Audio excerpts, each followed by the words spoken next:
Salve entusiastas, meu nome é Marcelão e estamos aqui no espaço X da questão para ter aquele papo informal e informativo a respeito do universo dos filhos do átomo e sua evolução ao longo dos anos.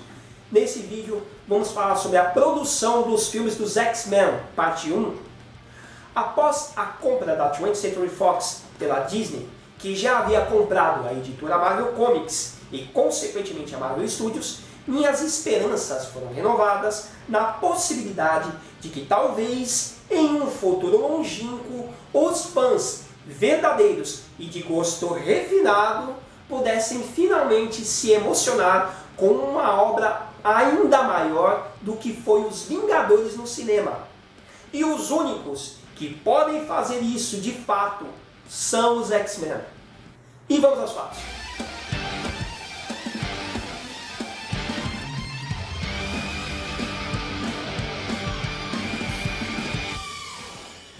Esse é o vídeo das considerações finais, parte 1, que inclusive foi pedido por um dos meus amados inscritos e que fecha essa jornada de comparações com embasamentos devidamente ancorados nas obras originais do universo dos quadrinhos, que conquistaram o mundo e o Guinness Book, com mérito e reconhecimento, independente do cinema.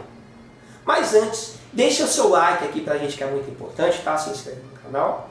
Quase todas as imagens que acompanharão esse vídeo foram escolhidas por mim dentro da qualidade e respeito que eu, na condição de fã, acredito que os filhos do átomo mereçam ter. Quando a Marvel Comics decidiu criar seu próprio estúdio para produzir seus filmes, eles sabiam que teriam que abrir mão dos seus mais importantes personagens. Ao expor seus ícones reconhecidos e consolidados mundialmente, foi na intenção mais lógica e prática que, na condição de empresa e, portanto, visando lucros, os estúdios interessados, Sony e 20th Century Fox, escolheram seus personagens de maior valor monetário, o Homem-Aranha, o Quarteto Fantástico e os X-Men. A produção do filme dos X-Men. Em 1996, o empresário Avi Arad consolidou a ideia de transformar o universo originalmente das histórias em quadrinhos da editora Marvel Comics no formato de mídia máximo, o cinema. Nascia então a Marvel Studios. Alguns anos antes, em 1997, com a queda vertiginosa na venda de seus quadrinhos e no setor de cards, muito populares nos Estados Unidos, a Marvel Comics abre falência. Como consequência, Ike Perlmutter, Avi Arad e a Toy Biz compram a maioria das ações da editora, se tornando donos majoritários da Marvel. Uma estratégia de capitalização foi arquitetada, colocando à venda os direitos de adaptação cinematográfica de seus personagens aos grandes estúdios de Hollywood. Esse retorno financeiro rendeu um novo fôlego à Marvel. A 20th Century Fox comprou sua cota e adquiriu os direitos de produção cinematográfica dos X-Men, que, além dos quadrinhos, alcançou uma grande audiência ao produzir sua animação, X-Men, a série animada, de 1992. Em 1993, nasce a Marvel Studios. Agora, informação importante para vocês, que inclusive vão esclarecer para vocês nerds o porquê do grande sucesso dos filmes da Marvel, do MCU, no cinema. Em março de 2007, um ano antes do lançamento do primeiro filme do Homem de Ferro, David Maisel foi nomeado presidente e Kevin Feige nomeado presidente de produção. Essa nomeação aconteceu no início das filmagens do Homem de Ferro. Atenção!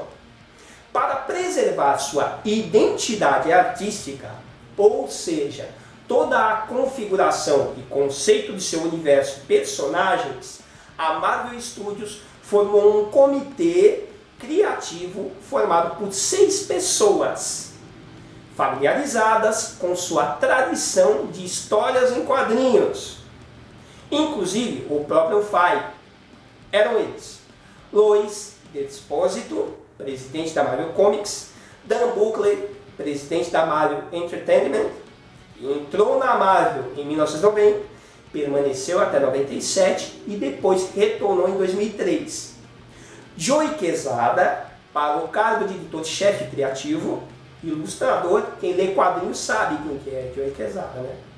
O cara é fera, desenhista fera, que trabalhou na Marvel por 24 anos como editor-chefe. E o escritor roteirista consagrado Brian Michael Bendis, envolvido diretamente com histórias em quadrinhos de 1991 a 2020. E Alan Fine, responsável pelos selos Marvel Ultimate e Marvel Knight. Ou seja, todos os envolvidos ligados há muito tempo com o universo de histórias em quadrinhos de super-heróis. A fórmula de sucesso dos filmes da Marvel no cinema tinha uma identidade e uma receita muito bem fundamentada. Entenderam? O filme dos X-Men pela 20th Century Fox. A princípio, foi pedido para Andrew Kevin Walker escrever o primeiro roteiro para X-Men. Famoso roteirista, responsável por obras consagradas, como Seven, 8mm, A Lenda do Cavaleiro Sem Cabeça e outros. A ideia inicial de Walker envolvia os X-Men combatendo a Irmandade de Mutantes, ao mesmo tempo em que eram perseguidos pelos Sentinelas, em meio à rivalidade entre Cíclope e Wolverine. Magneto teria sido responsável pelo acidente de Chernobyl, olha isso.